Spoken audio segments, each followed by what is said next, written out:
Welcome to Awakening You channel. If you appreciate what we do, please support us. Thank you. I'm Sananda. For those who agreed and accepted my invitation, today we will begin this spiritual journey. It is a journey of elevation, not just of the spirit, because the consciousness of each of you elevates the spirit as well. A high and evolved consciousness also evolves the soul, or the spirit, as you wish. So don't expect very straightforward things, linked only to spirituality. They will just be ways to make you evolve, to make you start to have other thoughts, begin to free yourself from what holds you here in this dimension, in duality, in black or white, A or B. This type of thinking, of action, will be eliminated over time. So let's start today with. I'll mention it as a duo, because you're still here and our goal is exactly to eliminate this duality. The good and the evil. What do you understand by good? Within the conception that was passed on to you, it is everything that brings harmony, brings peace, brings joy, happiness, and all those feelings that make you happy, radiant. And what would be the opposite end? The denial of all this, everything that brings suffering, pain. So let's try to put these two feelings on a scale, exactly as a duality. So let's do good to someone. I pass someone in need, who reaches out to me asking for a plate of food, and I take and give money. I'm wrong? Many will say, no, it's not. Because you are helping that being to feed itself. But what did he ask for? He asked for a plate of food, he didn't ask him for money. Money is the easiest and simplest way to help you. It's that way, you just have to stick your hand in your bag or wallet, take it out and donate. You did your part, you took away his hunger. Took out? No, you didn't take it away, you just appeased your feeling of guilt. You simply put it to him, your way of seeing what it means to give him what he needs. And what will he do with that money? You start to wonder too. He probably won't eat, he'll drink too much. But he asked him for a plate of food. Why do you judge him thinking he's going to stuff his face with booze? So where is the good, where is the bad? You did a good deed, I agree, but was it good that he expected, or did you do the good deed according to what you think is right? So how far does good go, how far does evil go?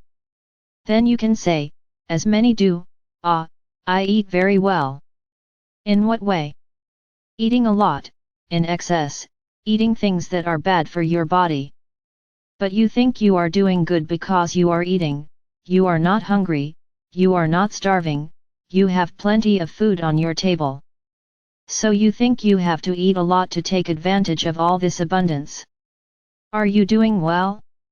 Then you might think, yes, I'm doing good, because when I buy food, I help the one who sells it, I help the one who produces it. Correct. But are you doing it good for you, or are you just placating your feeling of having to eat a lot because you have enough? What is this feeling? So I want you to start observing that duality actually does not exist. Because they are very ephemeral borders. Of course, there is the maximum good, the one that is at the tip. And there is the maximum evil, the one that is also at the tip. But in the middle, imagine it's a big ball, where the ends are exactly what those words say, good and evil, and the middle is a big mixture. Because you may think you did good, but the person who received your action may think otherwise. Being angry with you for what you did. For him you did not do good, you did evil. So I'm going to go back to that example I gave at the beginning. He asked you for a plate of food, he was weak and you gave him money. What will he have to do?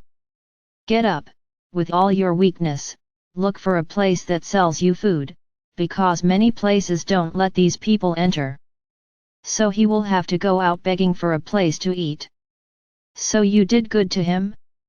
Not for him you left him in a more complicated situation than he already was. So realize that this story of good and evil has no beginning or end, it has no weight. It will depend on so many factors that you will never know if you actually did good. I'll give you another example. You donate clothes that you no longer use. Very good, excellent feeling of detachment. Then other people receive these clothes. Many are eternally grateful, because they had nothing to wear, and many take that and start to collect it, with the certainty that they will never need to do anything to gain something. Then that other person will be dependent on your donations. Is this good for her? Not in her concept, but for her it's great. So I'm not saying that donation is wrong. I'm just trying to make you see, that there is no limit, there is no correct and concrete definition of what is good and what is evil. Many times you need to go through certain situations to learn a lesson. And you think that was something bad that happened to you.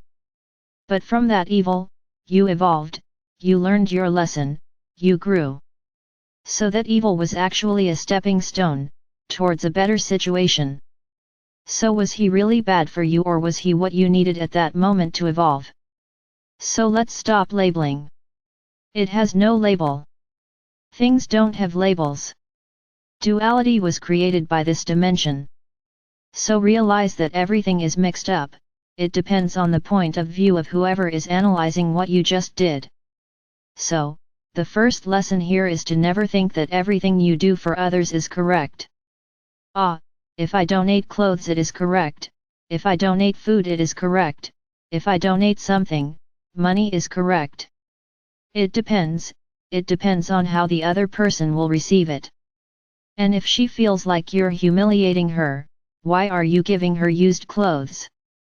Then many will say, it's her problem, I donated it, I thought she needed it and I donated it. You thought she needed it. Did she ask you, or did you just come and shove a bunch of clothes on top of her? For you, you are doing her good. And for her, was this good that you think you did good? You have a habit of making unilateral decisions. I'm going to do this no matter who's on the other end. It doesn't matter. Because you want to do the good deed, no matter who, no matter how, you want to do the good deed and be calm. I did a good deed. Did it, was it good for who? It was good for you that before God, you did a good deed, gain some points with Him. I think that for those who are already reading my letters, you can see that this type of bargain with God does not exist. There is no such thing. I will do good deeds to be right with God. No, because you can do a good deed, but depending on the intention you are doing, you will reap that. It depends on your intention. Then many will talk about evil. Is evil necessary? I would say yes, because it is through it that you grow, it is through certain situations that you evolve. If the entire universe were just high dimensions, souls would not evolve, the souls would do nothing. Why do something for what? So you have to live duality, yes. This was an important teaching on your journey. You live, feel, exactly this duality, good and evil. But for the dimension where you are going, this no longer exists. And each and every intention is measured in terms of energy. So nothing is done unilaterally, because everything you do reverberates in the whole. Here too in the third dimension, everything you do reverberates in the whole, but you don't understand, you think that everything you do only affects yourself. I do it to feel good about myself. I do it because I want to appear as a kind person. I do it because I want to get right with God. The excuses are immense, they are countless. Everyone has a reason, everyone has a motive. Rare is the one who does good to others in front of him. Rare is the one who comes to someone else and asks, "What do you need?" Giving the other person the chance to effectively tell you what they need, and you can help them. Don't think that he needs what you need to get rid of, to be right with God. Oh, I donate all my clothes. For whom, do you know? Or could it be that whoever is on the other side, took their clothes and is selling them around, didn't donate anything? Of course there is no judgment here, I'm just wanting you to understand that this story of unilateralism ends in the fifth dimension. You will not do things thinking about yourself, everything will be done thinking about the whole. Is it good for the whole? Yeah, then you can do it. Is it good for the whole? No, it's not. So do not do. And you won't do it, because you won't be allowed to do something that is bad for the whole. You have been accustomed to being selfish and self-centered individuals. You do things for each other, yes, but you do them with an intention behind them, you don't do them just because it's from the heart. I'll make a reservation, there are those who do it from the heart, who act exactly as I'm saying. What do you need? Go there and give exactly what the person needs. Not what you think she needs. But the vast majority don't. The vast majority do it to feel good, to be good with their conscience, to be good before God. Then I ask, when you do this, are you doing good or bad to the other? Do you realize that the border is very thin? If you are humiliating the one who is receiving, what are you imposing on him to receive? Are you doing him good or bad? Are you making him feel good? No, it's not. So are you doing good? You are doing good, from your perspective, but not from his perspective. He's hating you because you were arrogant, you didn't ask him what he needed. It just arrived and, take it. Is this how you do good? Is this doing good? Doing good is doing for the whole, doing it for your brother, looking your brother in the eye and asking, what do you need? He can answer millions of things, a friendly word, a hug, a caress, a minute of attention, a plate of food, a roof over his head, he can answer millions of things, but you will be there respecting that brother. Because you gave him the chance to express his opinion, to say what he really needs. So let's put an end to this hypocrisy, that I'm a kind person. Is it, according to your mind or according to others? I'm not saying here that you are 100% bad, sometimes you get it right.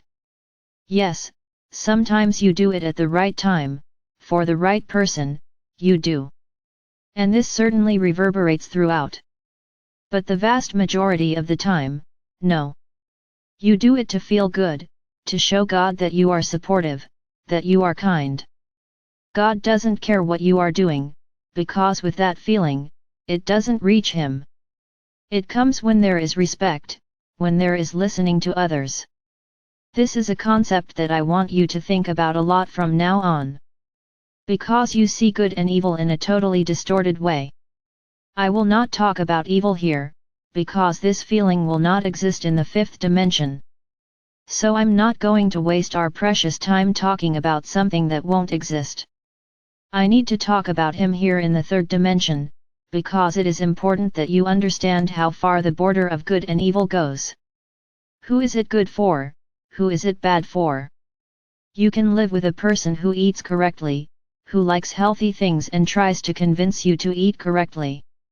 And then you complain that that person is annoying, that that person is trying to impose something on you that you don't want. I agree, but she's trying to show you the way, because she knows it's good, she knows she's on the right path. But you insist on thinking that she is doing something bad to you. For her, she is doing good. I agree that it often goes beyond barriers and imposes, and this is not right. But if she's just trying to convince, why is she being annoying? Because she's not doing exactly what you want, what you like. Is she being bad then? Is this how you interpret what she is doing? Or is she putting all the love she has towards you into changing yourselves? So I repeat again, there are two extremes, there is greater good, there is greater evil. But when it goes beyond the extremes, everything gets mixed up. Because it depends on the reference, it depends on who is living in the moment. So start rethinking this concept of kindness, solidarity, humanity. Who are you being kind to? Who are you showing solidarity with, or is it just a name? Can't you change that? Can't you try to get to know people? Can't open your horizon? It's very easy, thanks to technology, for you to spend money to help others. I did my part. I donated what I have to others. Donated? Do you know what will be done with what you donated? Do you actually know it arrived at someone's table? Or wouldn't it be more interesting for you to try to get to know that family in some way? Adopt a family that really needs it, that you know who they are, where they live, how they live. And you help her, in whatever way possible, in whatever way necessary. Not behind a desk, just clicking a button and donating to whoever needs it. These concepts are all wrong. That's why things don't happen. That's why a lot of things go astray, because those who receive do not do good. And all that feeling that you thought would help someone, went down the drain. So when you want to actually help someone, eye to eye. Ah, but the world is very violent, how am I going to find someone? I tell you the following, if you look, you will find ways to reach people. You don't need much, you just need to want it, you just have to want to get to them. You don't need to live with them, but at least know who she is, be able to talk to her. Today you talk to anyone, anywhere in the world. So talk to her, ask, what do you need? And she will tell you. Then you will be doing good, because you will be donating, but above all, you will be respecting what others need. Not imposing your donation. It's my brothers, you still have a lot to learn, because it's been a lifetime in which you've understood everything wrong, because you were guided to understand it this way. Helping a brother is eye to eye. With technology, you can have eye to eye, you don't need to be there. So look for how to help, but help people not numbers. Do whatever you can to help people, don't create intermediaries. And as for evil, I'll repeat, I'm not going to waste time here talking about evil. Your society is the way it is, because you are reaping this, because of your consciences that have been distorted by the pleasures of the world. That's the world you live in, but I'm not going to waste time talking about it. I want you to leave here today, thinking about good and evil. And knowing that in the fifth dimension, no one does what they want to satisfy themselves, they do it if it is good for others and for the whole. The ego will stay here in Tercera. So start thinking this way. Nothing will please you. If you want to do something for another person, it is to please the other person, not yourself, otherwise it ceases to make sense. I'm going to leave you thinking long, hard about this. It's not an easy subject, it's not an easy understanding, I just want you to analyze it. You can help, yes, you can and you should. Because many need help, but look into the eyes of those who need it. Don't put what you want to donate into the hands of others. This is easy, it's very easy and convenient. Eye to eye, always, respecting what your brother needs, not what you think he needs. Think hard about it. Is change easy? It's not, but think about it. How many times have you made the mistakes I pointed out here? And don't try to say no, because it's a very small minority, who look eye to eye. The vast majority do, yes, they are supportive, but to appease their guilt, not to actually help others, it's just to appear good. Reflect. Ask for my help. Meditate. When meditating, ask for my help, so that I can clarify and you can improve, just a little, every day. It's not an easy change, it's not a snap of the fingers, it's a change in behavior, it's a change in thinking. Ask for my help, call me, and I will be happy to be with each one of you, providing guidance. Ever.